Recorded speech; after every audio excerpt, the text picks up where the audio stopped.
Hey everybody, and welcome back to Trekyards. I'm Captain Foley. And I'm Commander Cockins. I'm Stuart. You've been waiting for it. We've been waiting for it. Here we are. We got a new ship. Yay. And you got to imagine how many people, seriously, in the world said when this trailer came out, I wonder what Trekyards are going to say. At least 4. We hear that a lot when it comes to a brand new ship and like the new hero ship. So here we are. Yeah, so today we're going to be talking about the USS Protostar NX 76884 from the new Prodigy trailer that we got from San Diego Comic-Con. This is the first look. I'm sure we're going to learn a lot more about it during the course of the show, but let's take a look at it and see what we can figure out. And of course we've got the main renders in it, as well as a comparison render with the sort of the most advanced ships in Trek, and something else as well. So first look, what do you think once you saw it fully? I am super impressed, actually. It's way better than any ship I anticipated for this show. I didn't expect something so Starfleet standard.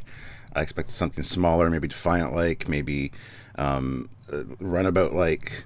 I didn't expect an actual starship. I know it's very small still, much like the Archer class or the Sagittarius. But I'm really impressed with it, actually. How about you? Were you surprised at all? Or I mean, it's. No, we've seen a lot of new ships in all the new Treks, from what are they doing with the Discovery nacelles to, oh, that's quite nice with the Enterprise Discovery variant, to the less arena of, well, that's just from Mass Effect. It's nice, but it's from Mass Effect. This was like, oh yeah, okay. Which is nice, less reactive with the Cerritos, which obviously was one that grew on us within like 24 hours we saw it, because the reaction versus the, well, let's break down each piece, but it was clearly Federation. This is clearly Federation. I think it looks more Star Trek classic than it is, and we'll get into details later with comparison stuff, but it's definitely a familiar 3 components put together, but it's a lot of subtleties that are very much itself, very much, for me, feel like a ship right out of Discovery. That's the art design everyone goes for, and I'd be interested to know who designed it and what else. I am blown away, though. First thing to say, though, is the scale. You can see a landing door. Holy moly, this is really small. That's why I compared it to the Archer class or the Sagittarius from the Vanguard books, because this is about the same kind of size that we're looking at. Smaller than Defiant, smaller than Nova. Yeah, it's real small. I can see a little bit what you're talking about with the Discovery vibes. I also get a Kelvin feel from it, especially from those warp nacelles. They kind of have that upper cowling or housing.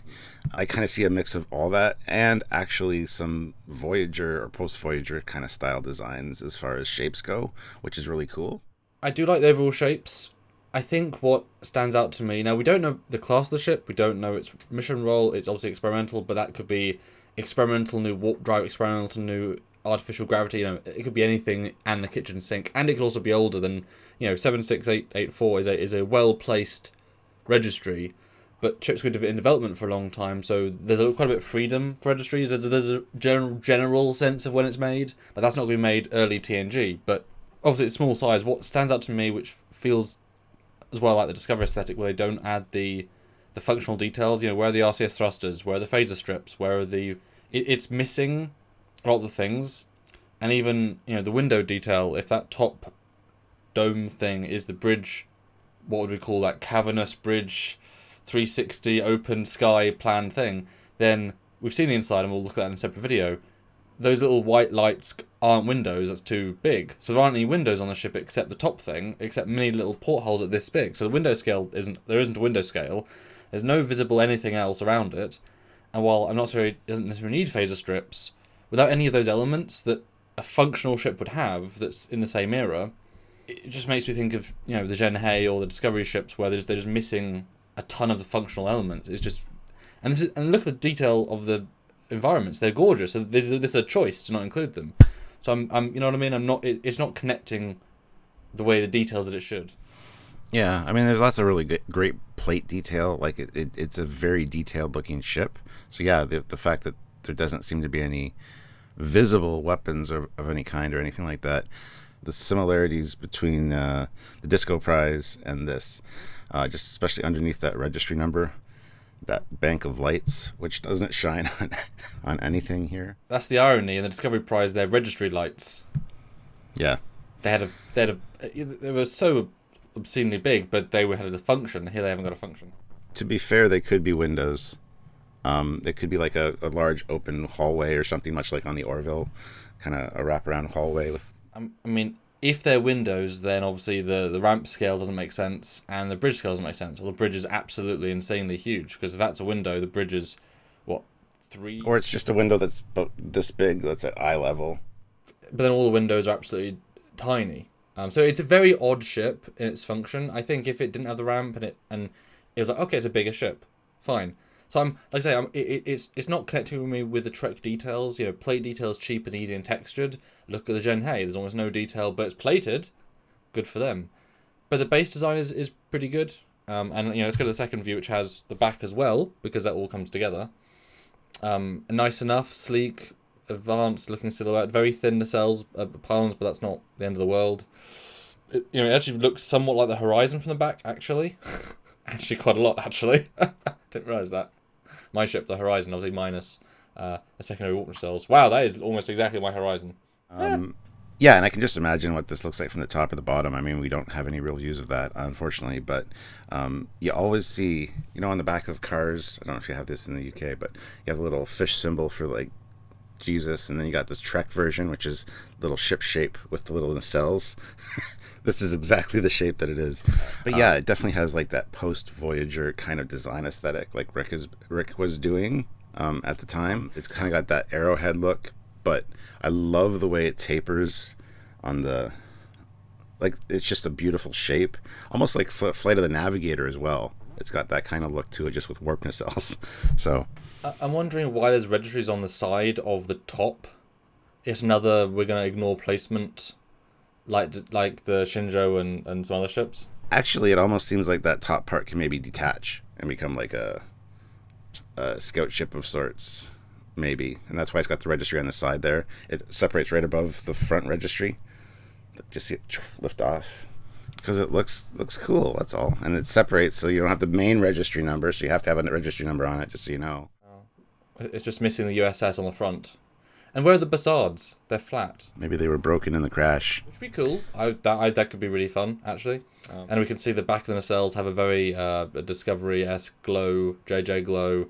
Even a ring of lights like the JJ Prize engine. So they're definitely pulling a lot of design influences from the Discovery era and the Picard era and the JJ era with that bit of the Prometheus. That's the baseline, and the JJ and Discovery it up because that's what everyone does art design-wise. It could also be said, too, that maybe that's why it's an experimental or an NX, is because it's testing a new kind of warp engine with no Blizzard collectors, or something. But let's do a little fun comparison. Here is it compared to the Prometheus.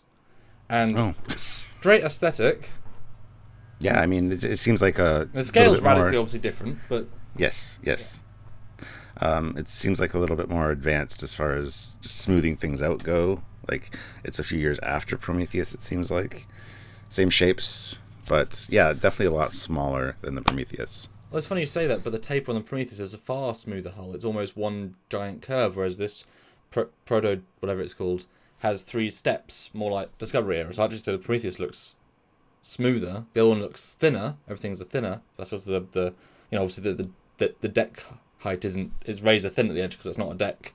It's a edge. I don't know. Yeah, but the smoothness of the bridge and the observation dome style. It looks more advanced to me anyway, and it is smaller too. And I find a lot of smaller ships have different details that look bigger when they're really not, because it's just a smaller ship, right? So, certainly for the bridge, this one looks more sleek.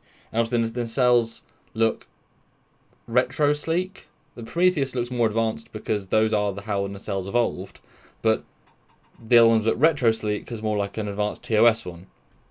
But let me talk to you about why I said it feels like a Discovery ship. The next view is the Voyager J, and I mean that's the same fleet, isn't it? Come on. Maybe it's a time ship, came back in time. 32nd century ship compared to I think 4 years after Voyager is when it takes place. But do you know what I mean? As soon as I saw this, I'm like, oh, look at it's clearly inspired by art design wise. Yes, obviously, they've put the stuff back in that connects it to the physicality of the nacelles, the pylons, and the bridge, but the texturing is almost identical. Yeah, you can tell by the stepping there and the ring around. Well, the rings around, yes, absolutely. Even the secondary hull, the shapes are almost identical. So yeah. And it's not to say this can't evolve into that. I doubt the 32nd century art design started with a random experimental explorer ship that gets lost in the Delta Quadrant. You know, it's just interesting that just to compare, because when you see things side by side, although both are good designs, they're just not using a lot of the Trek stuff that you would expect design wise. I mean, with the size of the ship, I don't have a problem with the way they have the look for it. I'm actually really impressed with it, though. Honestly, as something that comes after Voyager, even a few years, I think it's great. I don't know if it just crashed. We know a lot of the people from the show are actually from the Alpha Quadrant. So could it be the ship crashed years ago, and their parents died, and that they got thrown in this prison or whatever, and they're just rediscovering the ship that they didn't know anything about. Well, we know there's a Captain Janeway hologram. Emergency training hologram, yeah. But she's not famous before she gets lost in the Delta Quadrant. She's one of... That's true. She's barely a captain, so it would have to be after Endgame, which only gives it a couple of years. Why would you have a training hologram of a captain that's lost in the Delta Quadrant that Starfleet isn't getting updates because on? It could be that the ship crashed. Voyager flew close enough by that this thing's systems activated and downloaded some of the Voyager files. Another Federation ship, and it's the only captain that the computer can call on, because it's the latest one that just flew by like a few years ago. I think based on the bridge design, I'm going to disagree with it being that old, but I honestly think it could be just from the future. I mean, that might be an easy way of explaining why it looks different as well. It's just a ship that's a time experiment. Maybe even is like a survey craft from the future. It's registry and whatever is designed to fit in. Everything's a bit whatever, and it just maybe goes back like 80 years or something, and then gets stuck, and they find it, and they just, because they're in the Delta Quadrant, links it. I mean, we'll see. But it's for what it is, it's quite nice, but it's clearly pulling from the modern Trek more than the old Trek. Now the sizing obviously could be why it hasn't got phaser strips or whatever, but it's like the Cerritos not having any visible torpedo turrets or ICS thrusters. It's like, well, as soon as it fires torpedoes, it's like, well, you haven't got any ports. So if this thing says it's not armed, possible if it gets super lost, that might be one of the parts. What if it is just literally a training ship, like the super test bed? Take the joke with Harriman Enterprise B arrives on Thursday or Tuesday, but for every single system. So we ain't got weapons, we ain't got whatevers, and so it is very much the crew has to really struggle with everything. I mean, in Farscape, Moya has no weapons, and they managed to get through the entire show without having almost a single space battle with their main ship.